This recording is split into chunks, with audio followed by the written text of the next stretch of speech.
नमस्कार, सुप्रभात, नमस्ते बिहार देख रहे हैं आप और आपके साथ मैं हूं सोनाली सिंह। बुलेटिन की शुरुआत करेंगे बड़ी खबर के साथ और बड़ी खबर गोपालगंज से आ रही है, जहां पर बेखौफ अपराधियों ने शादी समारोह से लौट रहे आरजेडी नेता डॉक्टर राम इकबाल यादव की गोलियों से भूनकर हत्या कर दी। घटना मीरगंज थाना क्षेत्र के राजघाट गांव स्थित घर के पास की है, जहां बाइक सवार अज्ञात अपराधियों ने उन पर ताबड़तोड़ फायरिंग की है। स्थानीय लोगों के मुताबिक घटनास्थल पर ही ताबड़तोड़ गोलियों की फायरिंग के बाद डॉक्टर राम इकबाल यादव की मौके पर ही मौत हो गई। मामले की सूचना मिलने के बाद पुलिस ने शव को पोस्टमार्टम के लिए भेज दिया। राम इकबाल यादव सारण प्रमंडल के छात्र इकाई के अध्यक्ष थे और तेजस्वी यादव के बेहद करीबी थे। नेता प्रतिपक्ष तेजस्वी यादव उन्हें निजी तौर पर भी जानते थे। परिजनों के मुताबिक डॉक्टर राम इकबाल बीती रात बाइक से शादी समारोह में शामिल होकर अपने घर लौट रहे थे और इसी दौरान घात लगाए अपराधियों ने घर के समीप ताबड़तोड़ फायरिंग कर गोलियों से उन्हें छलनी कर दिया। वारदात के बाद हवाई फायरिंग करते हुए अपराधी फरार हो गए। घटना की जानकारी पाकर काफी संख्या में ग्रामीण वहां पहुंचे और आनन फानन में आरजेडी नेता को इलाज के लिए हथुआ अनुमंडलीय अस्पताल में लेकर गए, जहां डॉक्टरों ने उन्हें मृत घोषित कर दिया। बताया जाता है कि आरजेडी नेता को 3 गोलियां लगी। हत्या के पीछे पुरानी दुश्मनी की बात सामने आ रही है। पुलिस इस पूरे मामले की फिलहाल जांच में जुटी है और अपराधियों की गिरफ्तारी के लिए छापेमारी कर रही है। और गोपालगंज से हमारे सहयोगी गोविंद फोन लाइन पर जुड़ गए हैं। गोविंद, क्या कुछ अपडेट इस पूरे मामले को लेकर? पुलिस की कार्रवाई कहां तक पहुंची है? कौन से अपराधी थे वो? देखिए, ये पूरा मामला बीती रात मीरगंज थाना क्षेत्र के राजघाट गांव के पास की है, जहां पर राजद के नेता जो है डॉक्टर राम इकबाल यादव, उनकी गोलियों से भूनकर हत्या कर दी गई है। और हत्या की वारदात बाइक सवार 3 अपराधियों ने दिया है, लेकिन हत्या के पीछे जो है वो परिजनों के मुताबिक पुरानी रंजिश की बात सामने आ रही है। फिलहाल परिवार के लोग जो है आक्रोशित हैं और शव को अभी तक पुलिस को पोस्टमार्टम के लिए नहीं सौंपा गया है। अनुमंडल अस्पताल में सभी लोग जुटे हुए हैं और हत्या के पीछे की जो बात बताई जा रही है वो उसमें पुरानी रंजिश की बात सामने आ रही है, लेकिन अब तक जो है किसी की गिरफ्तारी नहीं हो पाई है। और ये जो राजद नेता है डॉक्टर राम इकबाल यादव, नेता प्रतिपक्ष तेजस्वी यादव के बेहद करीबी माने जाते थे और सारण प्रमंडल के जयप्रकाश विश्वविद्यालय के छात्र इकाई के अध्यक्ष थे। फिलहाल पुलिस इस पूरे मामले में जांच कर रही है और हत्या के पीछे की जो बिंदु है उसको खंगाला जा रहा है। घटनास्थल से कुछ गोली के खोखे भी बरामद किए गए हैं। जी चलिए गोविंद, बहुत बहुत धन्यवाद तमाम जानकारियों के लिए। और इसी बीच बड़ी खबर आपको पटना से बता रहे हैं, जहां पर ट्रैक्टर ने बाइक सवार को कुचल दिया है। बालू लदा ट्रैक्टर बेकाबू हो गया। तो ये बड़ी खबर आपको बता रहे हैं पटना से, जहां पर ट्रैक्टर ने बाइक सवार को कुचल दिया। ट्रैक्टर पर बालू लदे थे। हादसे के बाद चालक फरार बताया जा रहा है और हादसे के बाद लोगों में काफी आक्रोश है। दीघा इलाके की पूरी घटना बताई जा रही है। तो ये बड़ी खबर पटना से, जहां पर ट्रैक्टर ने बाइक सवार को कुचल दिया है। ट्रैक्टर पर बालू लदा था और इस घटनाक्रम के बाद लोगों में आक्रोश है। लोग आगजनी कर रहे हैं और ट्रैक्टर चालक इस पूरी घटना के बाद फरार बताया जा रहा है। आप देख रहे हैं कि ट्रैक्टर अनियंत्रित रूप से आ रहा था कुंडी मोड़ की तरफ से। फुल स्पीड में ओवरलोड ट्रैक्टर अपने लेन से जा रहा था ये बच्चा और उसको ऊपर चढ़ा दिया और चढ़ा के एकदम देखिए बांध तोड़ते हुए, बांध को क्षतिग्रस्त करते हुए बांध के ऊपर गाड़ी चढ़ गई। और देखिए, आरजेडी के प्रदेश अध्यक्ष जगदानंद सिंह के एथेनॉल ज्ञान पर बिहार की सियासत गर्मा गई है। उनका कहना है कि एथेनॉल कुछ और नहीं बल्कि शराब है। इस बयान के बाद सत्तारूढ़ दल ने हैरानी जताते हुए कड़ी प्रतिक्रिया दी है।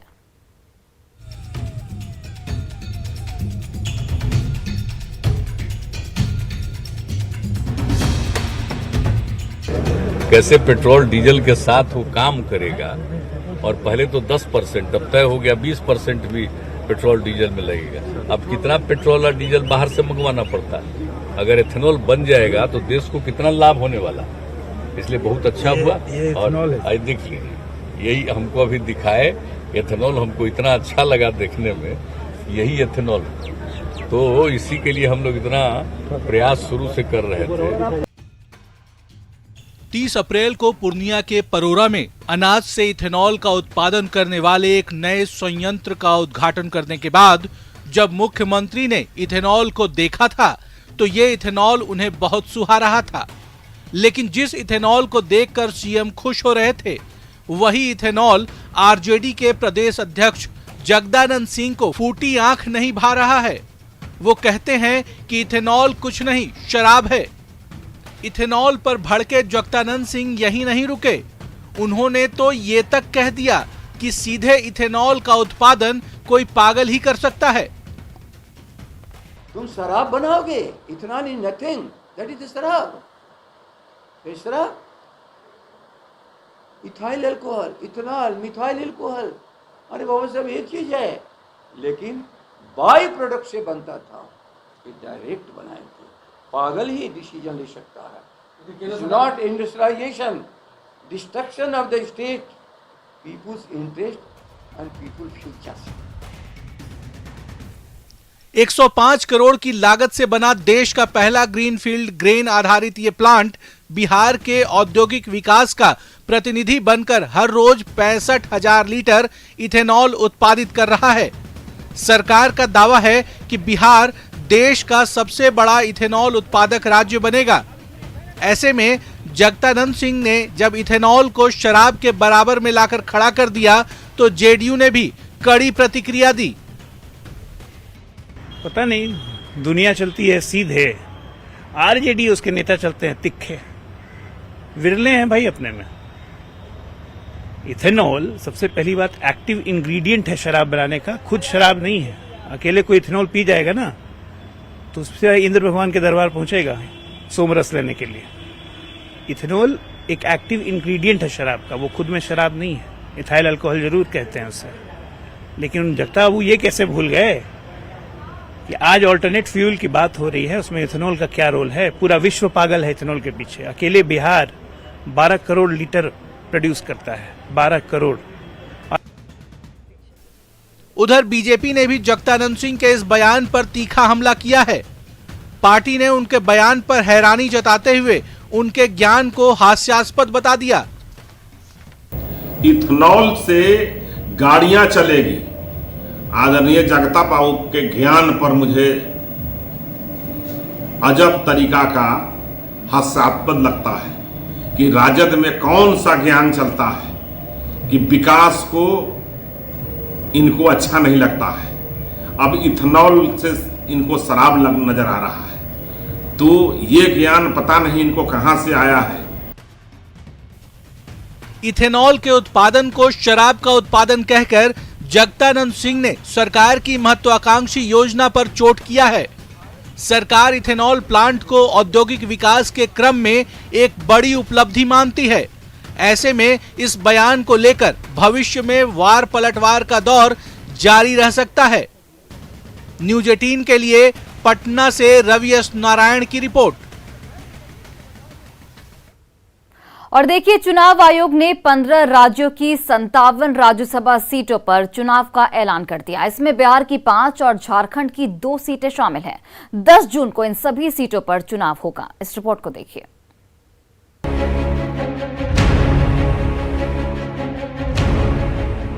बज गया राज्यसभा के रण का बिगुल। राज्यसभा की 57 सीटों पर चुनाव का ऐलान। चुनाव आयोग ने 7 जुलाई को खाली हो रही देश भर की सभी 57 सीटों पर चुनाव की तारीख का ऐलान कर दिया। इसमें 5 सीटें बिहार से हैं और 2 झारखंड की हैं। बिहार से जिन राज्यसभा सांसदों का कार्यकाल 7 जुलाई को खत्म हो रहा है वो है बीजेपी के गोपाल नारायण सिंह और बीजेपी से ही सतीश चंद्र दुबे। जेडीयू से आरसीपी सिंह, साथ ही जेडीयू से निलंबित किए जा चुके शरद यादव। शरद यादव का कार्यकाल भी 7 जुलाई तक था, लेकिन उन्हें पहले ही अयोग्य घोषित किया जा चुका है। उनकी सीट पर भी 10 जून को चुनाव होगा। वहीं आरजेडी से मीसा भारती का कार्यकाल भी 7 जुलाई को खत्म हो रहा है। बिहार में राज्यसभा की कुल 14 सीटें हैं।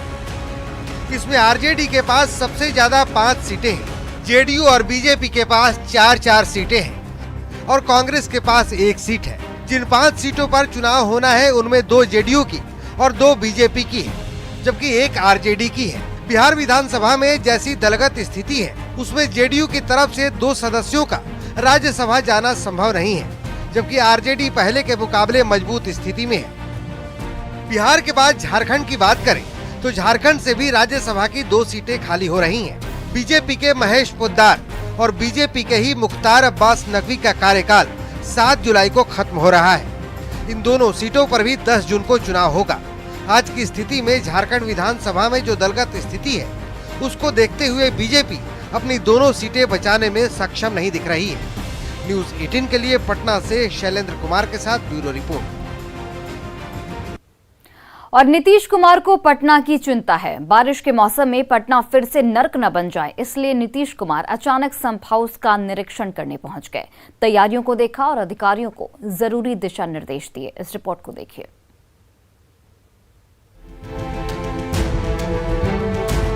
ये नारकीय स्थिति कहीं और की नहीं, बल्कि बिहार की राजधानी पटना की है। पटना की सड़कों को संवारने के नाम पर शहर की हालत नर्क जैसी बना दी गई है। सरकारी योजनाओं ने ही पटना की सड़कों का बुरा हाल कर दिया है। नमामि गंगे परियोजना के तहत महीनों पहले सड़कों की खुदाई की गई थी, लेकिन उसे भरा नहीं गया। अब अधूरे काम की वजह से सड़क पर कचरा, कीचड़ और गंदगी का अंबार लगा हुआ है। पैदल चलने की तो छोड़िए, बाइक से चलना भी मुश्किल है। अब सोचिए, जरा मई के शुरू में ही ये हाल है तो जून जुलाई में क्या होगा? क्या होगा जब जमकर बारिश होगी? क्या होगा अगर गंगा में उफान आ जाए? क्या एक बार फिर नर्क बनने वाला है पटना? पटना का ये हाल अधिकारियों को नहीं दिखता, लेकिन इस बात की चिंता सीएम नीतीश कुमार को है। तभी तो नीतीश कुमार अचानक पटना के कई संप हाउस का निरीक्षण करने निकल पड़े। संप हाउस की तैयारियों को देखा और जहां-जहां सड़कों को खोद कर छोड़ दिया गया है, उसे तत्काल ठीक करने के निर्देश दिए। वर्षापात अब तो होने वाला है ना कुछ समय के बाद, जून के बाद से, तो इसलिए उसको देखते हुए एक बार तो आप जानते ही हैं 19 में कितना खतरनाक स्थिति, तो उसी समय सब जो तय किया गया उसी के आधार पर काम हो रहा था। आज बंद किया कि जरा देख लें, तो वही काम सब जहाँ हो रहा वही देखने आ गए। वही जाएगा जैसा बता रहे हैं, इसका भी काम पूरा हो जाएगा। सवाल है कि सीएम को पटना की चिंता है, पटना के लोगों की चिंता है, लेकिन जिन अधिकारियों के जिम्मे सड़कों के गड्ढे भरने और नालों की सफाई की जिम्मेदारी है, वो अपने काम की चिंता क्यों नहीं करते? पटना से न्यूज़ 18 के लिए अमित कुमार के साथ आनंद अमृतराज की रिपोर्ट। सीएम नीतीश कुमार आज शिवहर के बेलवा गांव में बागमती नदी के किनारे निर्माणाधीन डैम का निरीक्षण करेंगे। मुख्यमंत्री के आगमन को लेकर प्रशासनिक तैयारियां पूरी कर ली गई हैं। अधिकारियों की टीम ने तैयारियों का निरीक्षण भी किया। तकरीबन 100 करोड़ की लागत से बेलवा में डैम निर्माण किया जा रहा है। डैम निर्माण काम पूरा होने के बाद बेलवा और शिवहर में बाढ़ और कटाव से राहत मिलेगी। और इसी बीच सीएम हेमंत सोरेन से जुड़ी सबसे बड़ी खबर सामने आ रही है। सीएम के माइनिंग लीज मामले पर बड़ी सुनवाई हुई है। हाईकोर्ट में जनहित याचिका पर सुनवाई होगी। पिछली सुनवाई में सीएम ने जवाब दाखिल किया था। शेल कंपनियों में निवेश से जुड़ी याचिका पर भी सुनवाई होगी। रजिस्ट्रार ऑफ कंपनीज से जवाब मांगा गया था, वहीं ईडी से मिलकर जांच के निर्देश दिए गए थे। तो ये बड़ी खबर आपको बता रहे हैं, सीएम हेमंत सोरेन से जुड़ी हुई हाईकोर्ट में पीआईएल पर सुनवाई आज होगी। सीएम ने मामले में जवाब दाखिल किया था। शेल कंपनियों में निवेश पर भी आज सुनवाई की जाएगी। इसके अलावा ईडी से मिलकर जांच के निर्देश भी दिए गए थे। और बड़ी खबर आपको पूर्णिया से बता रहे हैं, जहां पर एक व्यक्ति की पीट कर और धारदार हथियार से काटकर हत्या कर दी गई। जिस व्यक्ति की हत्या हुई उसकी पहचान चंदा गांव के मोहम्मद निहाल के रूप में हुई है। इस मारपीट में मृतक के 4 भाई गंभीर रूप से जख्मी हैं। मारपीट का आरोप गांव के ही चुन्ना पर लगा है। बताया जा रहा है कि चंदा गांव में मृतक की 3 बीघा पुश्तैनी जमीन है, जहां कुछ लोग अवैध कब्जा जमाए थे। इसी बात को लेकर मारपीट हुई। मृतक के परिजनों ने पुलिस पर लापरवाही का भी आरोप लगाया है। मेरे चाचा जी थे, मेरे बड़े पापा थे, दो चाचा भी थे। तो सब मोहम्मद सुभान थे, मोहम्मद यासीन थे, मोहम्मद निहाल जिनकी मौत हो गई है ना। तो इनको बुलाया गया, यानी अपोजिट पार्टी है कोई चुनना करके है ना, तो वो बुला करके इनको वहाँ पे धारदार हथियार से काट के मार दिया। और देखिए, नालंदा के पावापुरी थाना क्षेत्र के बकरा गांव में दुकानदार को गोली मारकर हत्या करने का मामला सामने आया है। पूरी घटना सीसीटीवी कैमरे में कैद हो गई। अपराधी बेखौफ होकर दुकानदार को गोली मारते हुए आराम से फरार हो गए। वहीं मौके पर कई लोग मौजूद थे। फिर अपराधियों ने इस घटना को अंजाम दिया। हालांकि न्यूज 18 इस सीसीटीवी फुटेज की पुष्टि नहीं करता है, लेकिन सभी के सभी आरोपियों के द्वारा दिया गया घटना को लोग देखते रह गए। और ये फुटेज आपके टीवी स्क्रीन पर, जहां पर दुकानदार की गोली मारकर किस तरीके से हत्या की गई वो साफ तौर पर नजर आ रहा है। हालांकि इस वीडियो की पुष्टि न्यूज 18 नहीं करता है। और बड़ी खबर आपको मुजफ्फरपुर से बता रहे हैं, जहां पर आइसक्रीम फैक्ट्री में कंप्रेसर ब्लास्ट में एक शख्स की मौत हो गई। वहीं 2 लोग यहां पर जख्मी बताए जा रहे हैं। घटना मोतीपुर की है, जहां पर स्थित एक आइसक्रीम फैक्ट्री में कंप्रेसर फटने से एक व्यक्ति की जान चली गई। मृतक का नाम मोनू कुमार बताया जा रहा है। वहीं इस हादसे में 2 जख्मी हुए हैं, जिन्हें इलाज के लिए फिलहाल अस्पताल में भर्ती कराया गया है। मृतक के पिता का आरोप है कि फैक्ट्री मालिक उनके बेटे के शव को आनन फानन में फैक्ट्री से हटा दिया और बिना बताए पोस्टमार्टम के लिए भेज दिया गया। फोन किया है कि उमेश राय के पत्नी से ऐसे ऐसे बात हो गई, कोई मालूम है? उमेश राय कौन है? वो चौकीदार सर, ये चौकीदार थे उमेश राय। अच्छा। तो डेट के उनकी पत्नी हमने फोन किया है, तो हम वहाँ से दौड़ चौक पर से आ रहे हैं। हाँ। तो इतने जल्दी लाश उठा के ये बर्फ फैक्ट्री के अंदर से निकाल के और हॉस्पिटल भेजने के काम किया ये लोग। गोपालगंज के सिद्धवलिया अंचल पदाधिकारी के कार्यालय में शिकायत लेकर पहुंचे एक फरियादी की संदिग्ध हालात में मौत हो गई। मौत की खबर मिलते ही ब्लॉक परिसर में अफरा तफरी मच गई। मृतक फरियादी सेना के रिटायर्ड जवान थे, जो सिद्धवलिया थाना क्षेत्र के काशी टेंगराही पंचायत के कतैया गांव के रहने वाले हरिहर सहरी हैं। परिजनों का आरोप है कि सीओ के डांट फटकार से उन्हें सदमा लगा और उनकी मौत हो गई। अंचल कार्यालय के पास पूरे दिन इसको लेकर बवाल चला। हालांकि बाद में पुलिस ने मामले को समझा बुझाकर शांत करा दिया। नहीं हुआ है, जमीनी मामला है, इसलिए ब्लॉक में कुछ ये साहब ने कुछ बोला होगा। इस वजह से यहाँ के एयरफोर्स से रिटायर अफसर है, सीनियर सिटीजन है, 40-45 साल देश की रक्षा सुरक्षा किया है। कोई बात सुनवाई नहीं किया, उन लोगों ने खिलाफ किया है। और फिलहाल इस बुलेटिन में बस इतना ही। आप देखते रहिए न्यूज 18 बिहार झारखंड।